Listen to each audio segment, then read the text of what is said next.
تو یہ آپ ہماری جو محفل ہے یہ محفل ختم قرآن کی محفل ہے. کچھ معلومات میں قرآن مجید کی فضیلت کے حوالے سے پیش کروں گا اور پھر اس کے بعد آج کی رات کی عظمت کی جو شان ہے وہ اپنے پاس بیٹھوں گا. جان جگہ نہیں لوں گا اس لیے کہ رات یہ اتنی بڑی عظمت والی ہے کہ اس رات کے اندر جتنی بھی اللہ کا ذکر کی جائے, استغفار کی جائے, قرآن کی تلاوت کی جائے اور اپنی گناہوں کی معافی مانگی جائے, یہ بہت بڑی عظمت کی یاد ہے. دوسری بات یہ کہ پھر آج کل کے حالات بڑے ناگزیر ہیں کہ محفل سجانا اور قلب میں بیٹھنا بہت ہی احتیاط کی بات ہے. 4 فٹ کا حکم ہے. ایسا حوالے سے ہے کہ ہر بندے کو 2 فٹ بٹھانے کا حکم ہے. اس حوالے سے مختصر گفتگو کروں گا. لیکن سب سے پہلی بات یہ ہے کہ رب فرما رہے ہیں اِنَّا أَنزَلْنَاهُ فِي لَيْلَةٍ مُبَارَكَةٍ. یہ قرآن مجید کی شان کے حوالے سے فرما رہے ہیں ہم نے قرآن کو مبارک رات میں اتارا. مبارک رات سے مراد شب قدر. اِنَّا كُنَّا مُنذِرِينَ کہ ایسی رات ہے, ایسی عظمت والی رات ہے اللہ کی بارگاہ میں کہ اس رات کے اندر رب کریم قرآن آتا. تو قرآن میرے دوستوں کی عام چیز نہیں ہے. آقا فرماتے ہیں جس مسلمان نے الف لام میم پڑھا اس کو 30 میں کیا مل گئی, 30 میں کی. تو قرآن کے ایک ایک لفظ پڑھنے سے اللہ 10 نیکیاں عطا فرماتا ہے. حضور صلی اللہ علیہ وسلم فرماتے ہیں وہ انسان خوش نصیب ہیں جن کا بچہ قرآن مجید حفظ کرتا ہے اور حفظ کرنے کے بعد اس کو سمجھتا ہے, سمجھ کر عمل کرتا ہے تو پھر وہ دنیا اور آخرت میں کامیاب ہوتا ہے. وہ اپنی 7 پشتوں میں جس کو چاہے قدم داخل ہے. قرآن مجید اور حافظ قرآن کی اللہ کی بارگاہ میں بڑی قدر ہے. حدیث پاک میں آتا ہے کہ قرآن مجید کا علم حاصل کرتا ہے, دین کا علم حاصل کرتا ہے, سمندر کی مچھلیاں اس کے لیے استغفار کی دعا ہے. یہاں تک فرمایا کہ جو دین کا علم سیکھتے ہیں رب کریم کے جو فرشتے ہیں وہ اپنے رحمت کی تابش ہے. بڑی شان ہے قرآن مجید کی میرے دوستو. آج اس قرآن اور صاحب اپنے قرآن کی عظمت کا جو ہے حالات ایسا بگاڑا جا رہا ہے, یہ ایسا بگاڑا جا رہا ہے, ہمیں سے بات آتا ہے دین کی جو ہے دوری پیدا کی جا رہی ہے مسلمانوں کے درمیان. یہ دوری ایسی پیدا کی جا رہی ہے تاکہ لوگ دین سے دور ہو کر اور اپنے ایمان میں کمزور ہو کر اسلام سے ہٹ جائیں, منحرف ہو جائیں. تو یہ یہود اور حمود کی سازشیں کی ہیں. مرض بھی ہے, وبا بھی موجود ہے, لیکن اس کے ساتھ ساتھ یہ یہود اور حمود کی سازش بھی چل رہی ہے. وہ سازش ایسی کہ مسلمانوں سے مسافر سے دور کرنا, آپس میں جو ہے ملنے سے دور کرنا, یہ بنیادی چیز. آقا فرماتے ہیں جو مسلمان آپس میں ملتے ہیں, ہاتھ ملاتے ہیں, السلام علیکم کہتے ہیں کہ تم پر اللہ کی رحمت ہو, تو اللہ تعالیٰ ہاتھ ملانے سے ہاتھوں کے گناہ معاف کرتا ہے. اسلام تو ہر طرح سے انسان کو محفوظ کرتا ہے, ہر طرح سے انسان کی عظمت و شان بڑھاتا ہے. لیکن یہ یہود اور حمود ہمیں اسلام سے, دین سے دور کرنے کی سازشیں اختیار کیے جا رہے ہیں. میرے دوستو آنے والے اگر 8 سال تو بتا رہے ہیں 10 سال تک یہ کورونا وائرس پھیلتا رہے گا. اگر یہ پھیلتا رہا تو ہمارے آنے والے نسلیں دین سے بہت دور ہوں گی. قرآن سے, نمازوں سے, عبادت سے, ملنے سے یہ چیزیں جب دور ہو جائیں, اسلام کی جو شعار ہیں, جو نشانیاں ہیں, جو طریقے ہیں, وہ وضع کرتا ہے اسلام کی جو تو اطوار ہیں ان سے اگر ہٹا دیا گیا تو پھر آنے والے لوگ اسلام کو بھی دور سے. تو یہ چیزیں جو ہے ہمارے لیے بہت خطرناک ہیں. میرے دوستوں, میرے بزرگوں, اپنی کوشش کریں اپنے بچوں کو دین کی تعلیم ضرور دے رہے ہیں. قرآن مجید پڑھائیں, انہیں ترجمے کے ساتھ پڑھائیں. اگر ہو سکے تو اپنے گھر کے بچے کو جو ذہین سے ذہین ہو اس کو قرآن کا حافظ بنائیں تاکہ اللہ جل شانہ کی لاریب کتاب کو پڑھے اور پڑھ کر والدین کے لیے آخرت کے لیے ذخیرہ بنے. اپنے والدین کے ساتھ ساتھ اپنے خاندان اور 7 پشتوں کی بھی کوشش کا ذریعہ بنے. تو میرے دوستوں, میرے بزرگوں, یہ عام چیز نہیں ہے. قرآن مجید اتنی عظمت اور شان والی کتاب ہے جس کے بارے میں رب کریم نے قرآن مجید میں بار بار فرمایا کہ یہ ایسی کتاب ہے جو لا ریب ہے, ہر قسم کی شک و شبہ سے پاک ہے. اور اس کا ہر لفظ انسان کی رہنمائی پیش کر رہا ہے. تو میرے دوستوں میرے بزرگوں کوشش یہ کریں خود بھی قرآن کو پڑھیں, قرآن پڑھ کر اس کو سمجھیں, ترجمہ پڑھنے کے بعد اس پر عمل کی کوشش کریں. انسان کے لیے بہترین رہنمائی کا ذریعہ ہے. تو اللہ جل شانہ ہمیں قرآن مجید کے ساتھ سچی لگاؤ والی زندگی نصیب فرمائے. اور دوسری بات بات کرنا چاہ رہا ہوں وہ یہ کہ آج کی رات بڑی عظمت والی رات ہے, 27ویں کی رات ہے. رب کریم فرما رہے ہیں کہ اِنَّا أَنزَلْنَاهُ فِي لَيْلَةِ الْقَدْرِ, کہ ہم نے بے شک اس قرآن کو لیلۃ القدر میں اتارا, لیلۃ القدر میں اتارا قرآن مجید کو. میرے دوستوں میرے بزرگوں قرآن مجید بڑی اعلیٰ ترین چیز ہے, یہ دنیا اور آخرت کے لیے بھلائی کا ذریعہ ہے. آج ہم قرآن سے دور ہو گئے ہیں تو طرح طرح کے مسائل کا شکار ہیں. گھریلو پریشانیاں, معاشی پریشانیاں, تندرستیاں, طرح طرح کی ایسی چیزیں جو انسان سوچ نہیں سکتا وہ ہمارے اندر پھیلی ہوئی ہیں. کیوں؟ اس لیے کہ ہم قرآن سے دور ہو رہے ہیں. قرآن مجید کو میرے دوستوں صبح اٹھو, نماز پڑھو, قرآن کو تلاوت کرو, اس کا ترجمہ پڑھو, سمجھو. ایک رکوع دو رکوع کا ترجمہ روزانہ کا ایک میعاد زندگی کا ایک شعار بنا لو, ایک زندگی کا ایک مقصد بنا لو کہ میں قرآن پڑھنا ہے, اس کا ترجمہ بھی پڑھنا ہے, سمجھنا ہے. تو پھر ایک ہی انسان اگر سمجھتا جائے گا تو انسان کو بہت فائدہ ہوتا ہے. تو میرے دوستوں میرے بزرگوں قرآن مجید کے اللہ جل شانہ ہر چیز کا ذکر کیا ہے. زمین کے اندر اوپر کی چیزیں, انسان کی زندگی کے معاملات, عالمی زندگی کے معاملات, ہر چیز کا اللہ جل شانہ قرآن میں ذکر فرمایا ہے. ہم سب کے لیے بہترین رہنمائی کا ذریعہ ہے. اللہ تعالیٰ ہمیں قرآن سے رہنمائی کی حاصل کرنے کی توفیق نصیب فرمائے. رب کریم فرما رہے ہیں اِنَّا أَنزَلْنَاهُ فِي لَيْلَةِ الْقَدْرِ, بے شک ہم نے قرآن کو لیلۃ القدر میں اتارا. وَمَا أَدْرَاكَ مَا لَيْلَةُ الْقَدْرِ, لیلۃ القدر کیا ہے تمہیں کیا خبر؟ تمہیں پتہ ہے لیلۃ القدر کیا ہے؟ لیلۃ القدر خیر من الف شہر. رب کریم سوال کرنے کے بعد, توجہ آزاد کرنے کے بعد, توجہ انسان کی اس طرف لگانے کے بعد فرمایا لیلۃ القدر خیر من الف شہر, کہ 1000 مہینوں سے بہتر ہو رہا ہے. تو میرے دوستوں میرے بزرگوں اس سورت کا شان نزول مفسرین نے بڑے پیارے انداز میں فرمایا کہ حضرت کریم صلی اللہ تعالیٰ علیہ وسلم صحابہ کے ساتھ بیٹھے تھے. آپ نے بنی اسرائیل کی ایک شمعون نامی بندے کا ذکر کیا. اللہ کے نیک بندہ تھا, ذکر کیا کہ اس نے 1000 سال جہاد کیا, 1000 سال اس نے جو ہے وہ زکاتیں دی, حسد کا خیرات کیے, اور اس نے جو ہے عبادات کی, اتنی ریاضتیں کی. تو صحابہ نے پوچھا رسول اللہ اس کی تو زندگی بھی لمبی اور اس کے اعمال بھی اتنے زیادہ.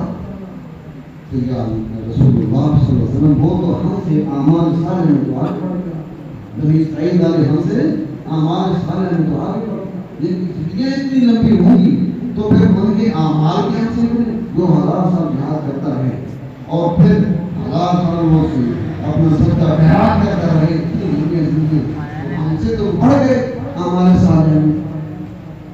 ابھی گفتگو کر رہے تھے رب کریم نے حضرت جبرائیل علیہ السلام تو یہی فرمایا کہ اِنَّا أَنزَلْنَاهُ فِي لَيْلَةِ الْقَدْرِ وَمَا أَدْرَاكَ مَا لَيْلَةُ الْقَدْرِ. اور لوگوں سے بھی کیا خبر لیلۃ القدر کیا ہے؟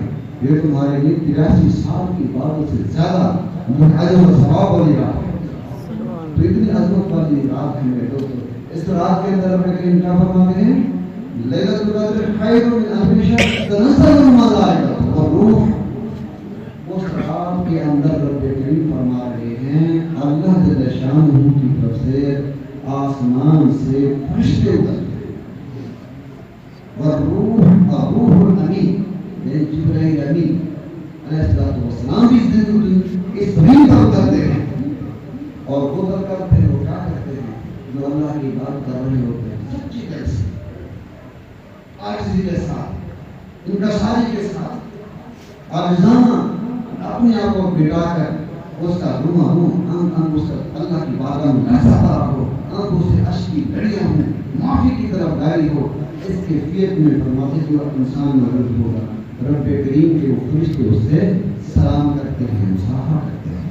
تنزل الملائکۃ والروح, فیہا بِإِذْنِ رَبِّهِمْ، اللہ کے اذن کے حکم کے مطابق زمین پر اترتے ہیں اور لوگوں کو جو ہے ملتے ہیں اور ان کے حالات اور واقعات دیکھتے ہیں، اور رب کریم فرماتے ہیں وہ ساری رات تمہارے لیے سلامتی اور سلامتی ہوتی ہے، خیر و برکت والی ہوتی ہے۔ میرے دوستوں، میرے بزرگوں، حضرت عبداللہ بن مسعود رضی اللہ تعالیٰ عنہ فرماتے ہیں کہ حضور صلی اللہ تعالی وسلم نے فرمایا کہ شب قدر کب ہے؟ 21 کی رات، 23 کی رات، 25 کی، 27 کی اور 29 کی راتوں میں سے ایک رات ہے جو بھی ہے، اس کو بھولنا ہر مسلمان کی ذمہ داری ہے۔ حضرت عبداللہ بن مسعود فرماتے ہیں کہ رب کریم نے جو ہے قرآن مجید کے اندر اس سورت کے اندر لیلۃ القدر، تین بار ارشاد فرمایا، تین بار ارشاد فرمایا، تو تین اور تین اور تین، ان تینوں کنڈیشنوں کو جمع کیا جائے تو 9 لفظ بنتے ہیں، لیلۃ القدر، پھر لیلۃ القدر، پھر لیلۃ القدر، تو 3 مرتبہ لیلہ کا لفظ ارشاد فرمایا، اور اس کا عشرہ کون سا؟ 30 فرمایا کہ 9 کو 3 سے ضرب دے 9 کے 27 بنتے ہیں، تو 27 کی رات بھی شب قدر کی رات ہوتی ہے۔ حضرت عبداللہ بن مسعود رضی اللہ تعالیٰ عنہ فرماتے ہیں کہ 27 کی رات جو ہے وہ لیلۃ القدر کی رات ہے، کیوں؟ اس لیے کہ رب کریم نے 3 مرتبہ ذکر فرمایا اس لیلۃ القدر کی رات کا نام جو لیا ہے، تو یہ اگر تینوں کو لفظ کو جمع کیا تو 9 لفظ بنتے ہیں، 3 سے 9، اور آخرہ کون سے؟ تیسرا، 9 کو 3 سے ضرب دی تو 27 بنتا ہے۔ فرماتے ہیں ابھی یقین ہے کہ 27 کی رات بھی شب قدر ہوتی ہے، تو اللہ تعالیٰ وہ 27 کی رات ہے، اللہ تعالیٰ اس رات کی جو ہے ہمیں برکتیں حاصل کرنے کی توفیق نصیب فرمائے، اور ہم سب کو دونوں جہانوں کی بھلائیاں عطا فرمائے۔ میرے دوستوں، میرے بزرگوں، یہ وقت انتہائی عظمت اور شان والا ہے، بڑے لمحات قیمتی ہیں، اللہ کی رحمتوں اتر رہی ہے، کہیں بارشیں ہو رہی ہیں، ٹھنڈیاں راتیں ہو رہی ہوتی ہیں۔ فرمایا کہ اس رات کی اہمیت کیا ہوتی ہے؟ رات کو سکون ہوتی ہے، اس کے اندر کبھی اللہ تعالیٰ شان بارش عطا فرماتا ہے، اس کی جو کہ نشانی یہ ہوتی ہے جب سورج طلوع ہوتا ہے نا اس شب قدر کی دن کا، تو وہ بغیر شعاؤں سے طلوع ہو رہا ہوتا ہے، اس کی شعائیں نظر ہی نہیں آ رہی، نظر ہی نہیں آ رہی، پتہ ہی چل رہا ہوتا کہ سورج طلوع ہو گیا، شعاؤں کے بغیر ہوتا ہے۔ تو میرے دوستوں، میرے بزرگوں، اس رات کے اندر مختلف قسم کے لوگوں کو مختلف قسم کے مناظر بھی دیکھے جاتے ہیں، کسی کو جو ہے پانی کا گلاس ہے پھول کے نظر آ رہا ہوتا ہے، کسی کو کس قسم کی کیفیت نظر آ رہی ہوتی ہے، کسی کو اللہ کے شان کے جو ہے طرف سے ایسی چیزیں نظر آتی ہیں جو انسان سوچ میں دک رہ جاتا ہے۔ وہ کب نظر آتی ہیں؟ جب انسان کی توجہ کامل اللہ کی طرف ہو، قرآن کی کثرت سے تلاوت کی طرف ہو، عاجزانہ عبادت میں ہو، اپنے گناہوں کی معافی میں ہو۔ میرے دوستوں، میرے بزرگوں، یہ وقت بڑا قیمتی ہے، اس قیمتی لمحات کو اللہ کے ذکر میں گزارنا ہم سب کی ذمہ داری ہے۔ میرے دوستوں، میرے بزرگوں، اللہ جل شانہ کی بارگاہ میں دعا ہے کہ رب کریم ہم سب کو اس رات کی عظمت کو سمجھتے ہوئے عبادات کی ساتھ ساتھ جو ہے ذکر و اذکار کی توفیق عطا فرمائے، قرآن کی تلاوت کی کثرت کے ساتھ توفیق نصیب فرمائے، اور ہم سب کو دونوں جہانوں کی بھلائیاں عطا فرمائے۔ تو میرے دوستوں، میرے بزرگوں، اللہ جل شانہ قرآن مجید کے اندر اس رات کی عظمت اور شان سورۃ القدر کے اندر جو بتائی ہے وہ یہ بھی بتائی ہے کہ اس رات کے اندر رب کریم اپنا کرم فرماتے ہیں۔ انسان جو رات کے وقت سورت پڑھتا رہے، انا انزلناہ فی لیلۃ القدر، مفسرین فرماتے ہیں جس مسلمان نے انا انزلناہ فی لیلۃ القدر والی سورت کو 21 مرتبہ پڑھا، اللہ جل شان نے اس انسان کو لیلۃ القدر کی رات کا ثواب عطا فرمایا۔ اسی طرح جس مسلمان نے رات کو نوافل پڑھی اور ہر رکعت کے اندر سورت انا انزلناہ فی لیلۃ القدر کو 11 مرتبہ پہلی رکعت میں، پھر 11 مرتبہ دوسری رکعت میں، ایسے ہی اس نے 2 دگانے کر کے 2 دگانے کر کے 8 رکعتیں پڑھ لی، پھر اللہ سے معافی مانگی، سبحان اللہ و بحمدہ سبحان اللہ العظیم کی تسبیح پڑھ لی، 300 وقت کا یہ پڑھ لی، اللہ جل شان اس کو اس رات کا اجر بھی عطا فرماتا ہے شب قدر کا. اور رب کریم اگر وہ سارا ثواب اپنے تمام مسلمانوں کی جتنے دنیا میں رخصت ہو گئے سب کی روح کو پیش دے تو اللہ سب کی قبروں کو روح بنا دیتا ہے. میرے دوستوں میرے بزرگوں بڑے عظمت والا جناب ہے سبحان اللہ و بحمدہ سبحان اللہ العظیم. یہ تصویر ملائکہ شمار ہوتی ہے تو فرمایا کہ جو رات کو یہ ذکر کرے اور اپنے تمام جتنے بزرگ گھر والے خاندان والے دنیا سے رخصت ہو گئے جميع مسلمین کی روح کو بخش دے تو ان کی قبروں کے اندر اللہ نور عطا فرمائے. اتنی عظمت والی رات ہے میرے دوستوں میرے بزرگوں. یہ چھوٹی چھوٹی کلمات ہیں لیکن اس کے اندر اتنی تاثیریں ہیں اتنے ان کے اندر برکات ہیں جس کا ہم اندازہ نہیں کر سکتے. آج دنیا کے اندر ہم سب جو غفلت کا شکار ایسے ہیں بس رمضان شریف کا مہینہ آتا ہے تو مسجد میں روزے کی آ جاتی ہے عبادات میں شوق سے ہم کرتے ہیں.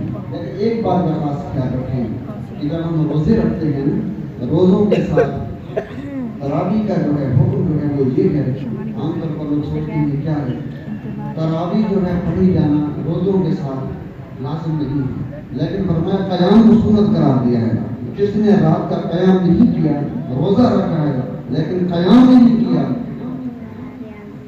بغیر کسی عذر کے تو فرمایا اس کا روزہ تو قبول ہے لیکن قیام کا ثواب نہیں ملے گا.